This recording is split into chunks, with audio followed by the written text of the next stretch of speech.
warahmatullahi wabarakatuh. Salam sehat dan salam sejahtera untuk kita semuanya. Salam WLM Wasaka, wajah sampai ke puting. Izinkan saya memperkenalkan diri terlebih dahulu. Nama saya Sudirwo SMM, dosen program studi S1 Manajemen, Fakultas Ekonomi dan Bisnis Universitas Lambung Mangkurat. Video ini merupakan bagian dari pernyataan diri dosen dalam unjuk kerja Tridharma Perguruan Tinggi atau PDD OKT-PT untuk sertifikasi dosen tahun 2026, khususnya dalam aspek pengajaran. Salah satu mata kuliah yang saya ampu adalah kewirausahaan dengan bobot teori sebanyak 3 SKS yang diberikan pada semester 3. Mata kuliah kewirausahaan ini merupakan mata kuliah wajib universitas pada program sarjana 1 yang menjadi pondasi visi dari Universitas Lambung Mangkurat sebagai pusat pengembangan ilmu pengetahuan, teknologi, seni dan budaya dan berkarakter kewirausahaan yang unggul berbasis lingkungan lahan basah. Mata kuliah ini telah menggunakan pendekatan kurikulum OBE atau Outcome Based Education, yaitu pendekatan pembelajaran yang berorientasi pada capaian hasil belajar atau learning outcomes yang harus dicapai oleh mahasiswa setelah menyelesaikan suatu program studi. Pendekatan ini memastikan keselarasan antara profil lulusan, CPL, metode pembelajaran, dan juga asesmen. Dalam proses pengajaran, saya menerapkan metode DIA atau Delivery, Interaction, dan Assessment. Pada tahap delivery, saya beserta tim dosen menyusun dan mengevaluasi RPS atau rencana pembelajaran semester dan juga kontrak perkuliahan. RPS yang sudah disusun, disahkan dan disetujui oleh koordinator program studi S1 Manajemen yang kemudian diunggah pada platform SIMARI atau singkatan dari Sistem Informasi Universitas Lambung Mangkurat Terintegrasi yang tentu nanti dapat diakses oleh mahasiswa sebagai panduan pembelajaran selama 1 semester. Mata kuliah kewirausahaan ini memiliki capaian pembelajaran mata kuliah atau CPMK, yaitu menganalisis peluang dan tantangan pengembangan bisnis dalam lingkungan global, mengembangkan ide bisnis inovatif yang relevan dengan kebutuhan pasar global, dan menganalisis kelayakan secara awal, dan menyusun rencana bisnis awal yang adaptif dan berkelanjutan untuk usaha berbasis lahan basah. Deskripsi mata kuliah kewirausahaan ini berisi hakikat dan lingkungan kewirausahaan di lingkungan lahan basah, identifikasi dan evaluasi peluang usaha, perencanaan usaha mandiri, meningkatkan kemampuan manajerial, pengembangan usaha mandiri, penyusunan bisnis plan, serta dilengkapi dengan kuliah tamu, dan pada akhir perkuliahan mahasiswa diminta menyusun bisnis plan. Sedangkan pokok bahasan kuliah ini terdiri dari menjadi wirausaha, berpikir perubahan, berpikir kreatif, berorientasi pada tindakan, pengambilan risiko dan kepemimpinan, etika bisnis, faktor X, mencari gagasan usaha, pemasaran, manajemen keuangan dan pembiayaan, memulai sebuah usaha baru, dan rencana bisnis. Sistem pelajaran yang saya lakukan dengan pendekatan sistem blended learning, yaitu kombinasi perkuliahan tatap muka dan pembelajaran daring melalui platform SIMARI dan juga aplikasi online meeting. Metode pembelajaran yang digunakan untuk mata kuliah ini melalui ceramah, tanya jawab, dan diskusi, serta penugasan berbasis studi kasus atau case-based learning. Sebelum jadwal pembelajaran dilaksanakan, selalu dilakukan koordinasi dengan mahasiswa penanggung jawab kelas mengenai teknis pelaksanaan perkuliahan. Metode interaction menjadi hal yang utama dalam pelaksanaan case-based learning untuk mendorong mahasiswa aktif berdiskusi, menyampaikan pendapat, serta mengajukan pertanyaan terkait materi yang disampaikan. Selain itu, saya juga menggunakan metode presentasi tugas terkait analisis kasus dari materi kewirausahaan yang akan menjadi bahan diskusi di kelas. Pendekatan ini bertujuan meningkatkan kemampuan kritis dari mahasiswa. Di akhir perkuliahan dilakukan asesmen atau penilaian untuk mengukur ketercapaian pembelajaran sesuai RPS dan juga kontrak perkuliahan. Komponen penilaian terdiri dari 30% kegiatan partisipatif, 40% UTS, dan 40% UAS. UTS dan UAS dilaksanakan melalui metode MCQ atau pilihan ganda. kegiatan partisipatif berupa tugas kelompok dalam bentuk presentasi dan diskusi kasus BMC atau bisnis model kanvas, dan untuk tugas individu dengan membuat proposal rencana bisnis. Untuk gambaran lebih jelas, berikut cuplikan pembelajaran di kelas dari mata kuliah kewirausahaan. Baik, sebelum kelas kita dimulai, silahkan untuk mengisi kursi yang masih kosong di bagian depan. Silahkan mahasiswa yang di belakang untuk ke depan. Ya. Ketua kelas, ada ini mahasiswa yang tidak hadir? Lengkap, Pak. Lengkap ya? Ya. Alhamdulillah. Baik, setelah ini yang absensi silahkan menggunakan simarinya masing-masing. Ya, untuk yang manual tadi sudah disebarkan, jadi sudah Bapak terima ya untuk kehadiran pada hari ini.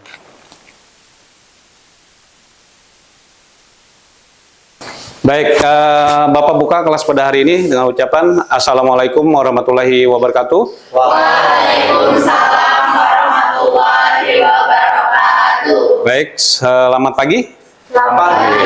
Baik, untuk memotivasi kelas kita pada hari ini, Bapak akan minta yel-yel kita, ya, seperti biasanya. Baik, semangat pagi. Pagi, pagi, pagi. Luar biasa. Salam WLM Osaka. Wajah sampai Kaputing. Aquaman, Aquanak, Manajemen. Ya, ya. Mari kita mulai kegiatan pada hari ini dengan sama-sama mengucapkan basmalah.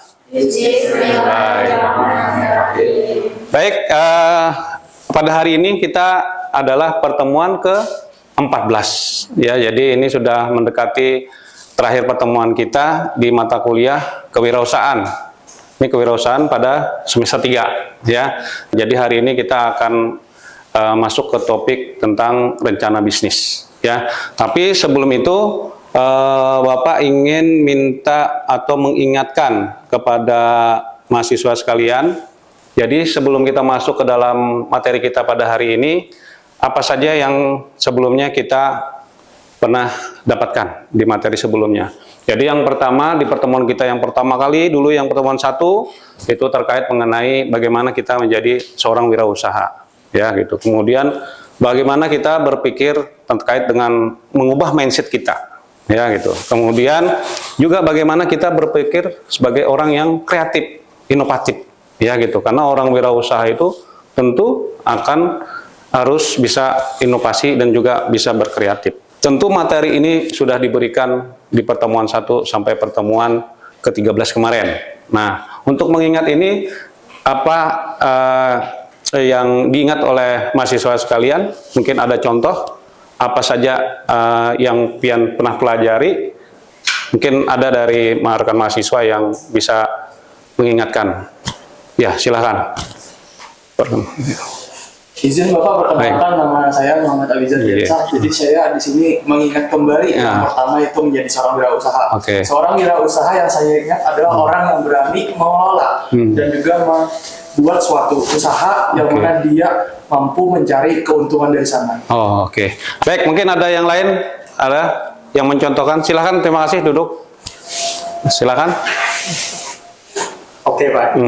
Perkenalkan diri, nama saya Josepta Syahrada. Jadi berdasarkan di wilayah saya sendiri, di Anjur Pasar itu kaya akan dengan berbagai macam tumbuh-tumbuhan seperti rotan dan rotan, ya. Nah, jadi saya kepikiran kenapa saya tidak membuat produk dari rotan-rotan gitu. Daripada dibiarkan saja, lebih baik kita buat menjadi sesuatu yang bernilai ekonomi. Baik, terima kasih banget. Satu lagi. Baik, satu pertanyaan lagi dari cewek ya. Tadi cowok sudah 2, sekarang cewek. Silakan.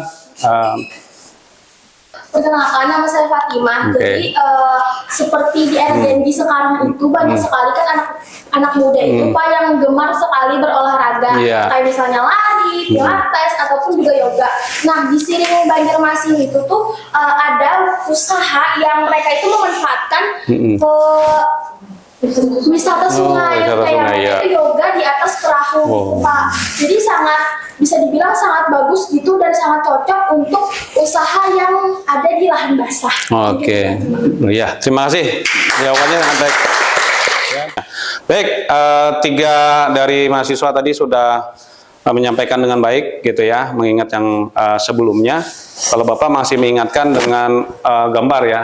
Jadi satu, bahwa di era kita digitalisasi 10 tahun terakhir ini sudah merubah usaha konvensional yang sebelumnya didominasi oleh paman-paman ojek di pangkalan. Nah, sekarang siapapun sekarang sudah bisa bergabung dengan beberapa aplikasi yang tersedia.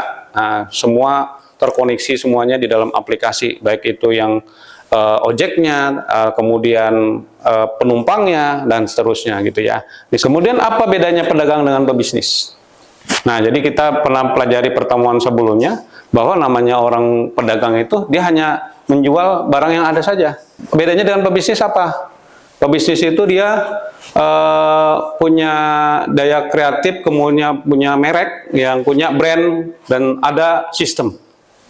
Ya, dari sistem pebisnis bisa membuat perusahaan berbadan hukum, bisa dari CP, dari usaha dagang, kemudian dari PT, yayasan, dan seterusnya. Ada yang sudah disampaikan tentang apa itu kewirausahaan. Ya, jadi ini minta ada 3 orang ya mungkin yang bisa mencarikan. Silahkan carikan apa definisi dari kewirausahaan menurut pakar. Nah, silahkan coba dibuka HP-nya, silahkan dicari di Google ya. Oke, baik. Kalau tadi kita telah melihat gambaran dari ide bisnis. Nah, sekarang mengingatkan lagi, sekarang apa yang disebut dengan kewirausahaan? Silahkan. Oke, silahkan perkenalan. Perkenalkan, Ya. nama saya Nadia Risma Sarita. Di sini saya menyampaikan pengertian kewirausahaan menurut Dr. Andes Joko Untoro. Pernyataan dari beliau mengenai pengertian kewirausahaan ini yaitu adalah suatu bentuk keberanian seseorang dalam melakukan upaya untuk dapat memenuhi kebutuhan hidupnya. Nah, seorang wirausaha ini itu memanfaatkan seluruh kemampuannya itu untuk menghasilkan sesuatu yang bermanfaat. Oke, terima kasih. Baik, ada lagi? Silakan. Ya, silakan. Mungkin Pak menyampaikan pandangan ahli pakar yang bernama Kasmir. Kewirausahaan merupakan kemampuan seorang dalam merancang dan membuat hal baru yang berbeda dari yang sudah ada. Baik, satu lagi bisa, ya, silakan. Saya perkenalkan, nama saya Lira Melinda. Di sini saya akan menjabarkan tentang konsep yang dibawakan oleh pakar terkemuka seperti Joseph Schumpeter, Peter F. Drucker, dan Robin N. Holter. Jadi mereka menyebutkan bahwa proses penerapan kreativitas itu dilakukan untuk mencari inovasi peluang, menciptakan nilai tambah, serta menghadapi risiko dan memecahkan masalah dan memperbaiki kehidupan. Jadi kita bisa melihat bahwa kewirausahaan itu poinnya ada ide baru. Ya, ada ide baru. Kemudian dari ide baru ini bisa diwujudkan untuk hal yang berbeda. Nah, ini adalah ciri. Jadi pertama adalah harus kreatif. Seorang wirausaha harus solutif.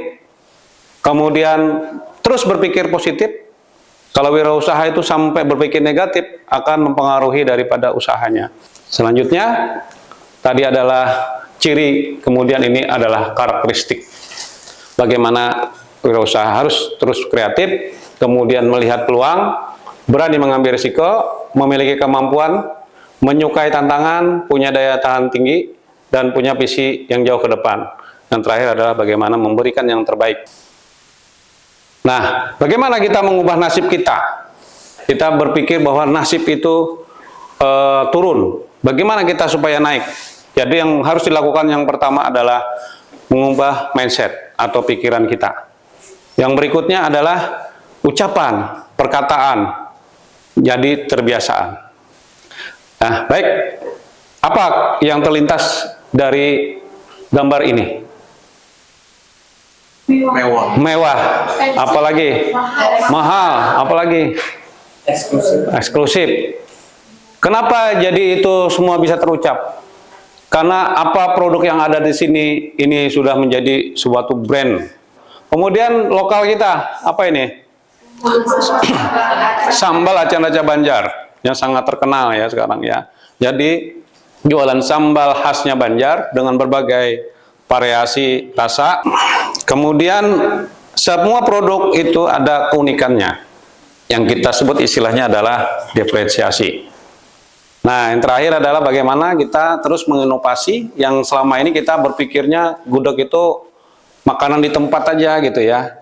Tapi sekarang udah dibikin versi instan, kalengan. Baik, tadi kita sudah mengingat beberapa pertemuan kita sebelumnya. Jadi kita akan masuk ke materi inti kita pada pertemuan kita yang ke-14 dan ke-15 ini ya. Jadi kita akan masuk ke namanya rencana bisnis. Ya, bagaimana kita menyusun rencana bisnis dengan tujuan pembelajarannya, bagaimana kita mampu nanti membuat suatu rencana bisnis yang sistematis ya, dengan menuangkan ide bisnis dalam bentuk dokumen yang tertulis ya. Jadi silakan untuk referensi kita menggunakan buku Bapak dan kawan-kawan, judulnya adalah buku kewirausahaan tahun 2025. Silahkan nanti diambil, unggah ya di barcode ini, silahkan diambil. Baik, kalau sudah silahkan dibuka. Jadi apa pertimbangan dalam membuat rencana bisnis? Yang pertama, kita tidak lepas yang namanya dengan risiko bisnis. Ya, kemudian kerumitan dalam proses memproduksi dan juga bagaimana bertransaksi bisnis itu. Kemudian juga kita bagaimana bisa membaca rencana bisnis. Yang utama rencana bisnis itu bisa memproyeksikan beberapa tahun ke depan. Jadi tadi kuncinya adalah bisnis plan itu adalah berupa dokumen tertulis yang dibentuk secara sistematis dan terinci gitu ya. Kemudian apa saja yang akan diinformasikan di dalam rencana bisnis, yaitu gambaran atau status saat ini. Jadi data exciting usaha yang ada, kebutuhan yang mendatang, dan juga hasil yang diharapkan. Ya, ini gambarannya saat ini bagaimana kita akan membangun masa depan. Nah, kemudian di sini ada Timmons model ya, bagaimana proses kewirausahaan dalam mendirikan sebuah perusahaan atau dalam bisnis. Jadi yang pertama tentu adanya peluang. Kemudian sumber dayanya dimiliki, dan yang terakhir harus ada orangnya yang mengerjakan, yang kita sebut dengan tim. Nggak mungkin kita akan membangun sebuah usaha tidak ada orangnya. Nah, namanya adalah tim. Rencana bisnis atau sama dengan situasional. Bagaimana rencana bisnis akan cepat menjadi usang. Jadi yang kita buat saat ini pun dalam waktu 6 bulan 1 tahun itu akan berubah ketika usaha kita itu mengalami adaptasi dengan keadaan sekarang. Nah, kemudian bagaimana rencana bisnis yang baik itu? Tidak perlu harus panjang-panjang, singkat dan padat. Ya, jadi tidak terlalu harus banyak teori-teori dan macam-macam, tapi singkat, kemudian secara sistematis, terorganisir rapi dengan penampilan yang menarik. Ya, bisa nanti dibikin frame yang bagus, bikin gambar-gambar yang bagus, dan kemudian dikasih ikon yang bagus gitu ya. Kemudian bagaimana kita bisa menuangkan rencana itu yang menjanjikan. Nah, dalam satu produk kita bisa aja bikin variasi-variasi yang banyak dan seterusnya. Kemudian hindari melebih-lebihkan proyeksi, ya. Kemudian kemukakan risiko-risiko yang dihadapi ketika nanti usaha itu akan dijalankan. Kemudian munculkan tim terpercayanya, tim yang akan melaksanakan. Mungkin dari CEO, kemudian dari apa lagi? Wah, ini kalau udah dengar nama CEO nih, bos ya kan. Nah, di bawah CEO apa lagi? Ada yang bosnya keuangan siapa? Nah, yang manajernya bagian administrasi siapa? Bagian keuangan siapa? Bagian operasional siapa? Gitu. Nanti disusun. Hal mendasar yang harus dilakukan bagi kita dalam menyusun itu adalah awali dengan ide bisnis tadi. Makanya di awal-awal Bapak tadi bertanya, apa ide bisnis saat ini? Khususnya kita yang berada di lingkungan lahan basah. Kemudian ide bisnis itu adalah sebagai jawaban. Ya, kemudian Anda semuanya adalah orang yang tepat untuk mempersiapkan diri untuk membuat rencana bisnis. Bagaimana cara menghasilkan keuntungan gitu ya? Oke, bagian utama dari rencana bisnis ya. Jadi ada konsep bisnis, itu bisa dari bidang industri ya, kemudian dari struktur bisnis, kemudian ada penawaran produk atau jasa. Jadi produk, barang atau jasa. Jadi produk itu bisa berupa barang, bisa jasa. Ini kita sudah masuk di dalam struktur daripada kita menyusun dokumen dalam rencana bisnis. Jadi yang pertama itu, untuk bagian pertama disebut dengan ringkasan eksekutif. Ya, ringkasan eksekutif cukup 1 lembar ya. Tapi nanti akan harus terdiri dari apa saja. Nanti selanjutnya nanti akan kita detailkan secara mendalam. Kemudian di halaman berikutnya yaitu gambaran perusahaan, bagaimana kita nanti mencantumkan identitas dalam perusahaan yang kita bangun. Walaupun ini sifatnya masih rencana ya, mungkin di awal kita membentuk, tapi kita sudah menentukan nama usahanya apa, lokasinya di mana, badan hukumnya nanti seperti apa. Jadi silahkan nanti kita bikin ya, walaupun ini masih rencana, bisa langsung bikin PT atau mau bikin CP, mau usaha dagang, silahkan. Kemudian bagian berikutnya yaitu strategi pemasaran. Jadi dalam pemasaran itu kita bisa menggambarkan tren dan juga pertumbuhan industri pada saat ini. Baik, untuk kita melihat ukuran dan tren pasar kita pada hari ini, Bapak akan menggunakan salah satu uji analisis yang kita kenal dengan adanya namanya TAM. TAM apa lagi? TAM. SEM atau SAM? SUM, tulisannya dibaca SAM. Oh, SEM. Terus? SOM. Nah, baik. Bagian berikutnya yaitu bagaimana kita menganalisis persaingan. Ya, jadi dari pesaing-pesaing yang ada di satu jenis tersebut, kita bisa data. Ya, kita bisa cari di Google ataupun di media, bisa kita cari. Nah, kemudian yang kelima yaitu rencana desain dan pengembangan. Jadi yang pertama adalah menetapkan tujuan usaha untuk jangka panjang. Kemudian strateginya apa saja, kemudian sasaran dan jadwal pencapaiannya, dan kemudian mengevaluasi risiko. Ya, kita sebut dengan mitigasi risiko. Dan terakhir adalah exit plan, rencana bagaimana kita nanti akan berkembang.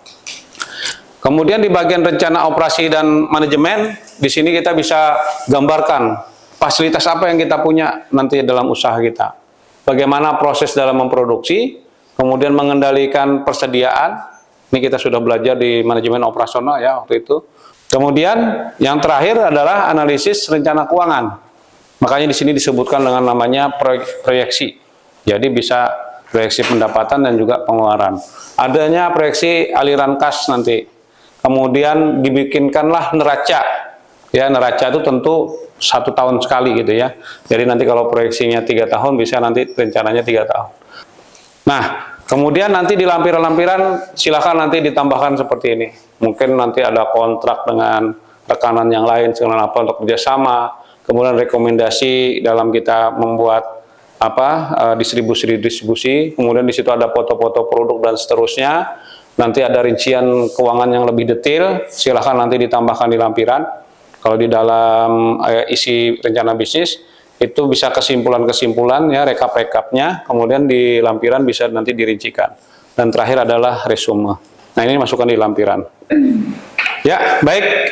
Setelah ini kita akan masuk ke diskusi dan evaluasi ya. Jadi untuk diskusi dulu, Bapak minta untuk 2 orang bisa mengajukan pertanyaan dan dibantu dijawab oleh teman yang lain. Silakan, siapa yang pertama? Pak. Oke, silakan.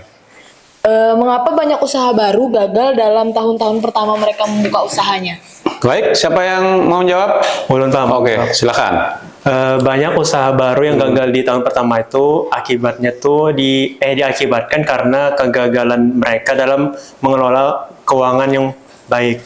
Serta juga kegagalan mereka juga dalam menciptakan produk yang sesuai dengan kebutuhan pasar. Oke, baik sekali jawabannya. Baik, selanjutnya siapa yang akan bertanya? Saya, Pak. Baik, silakan.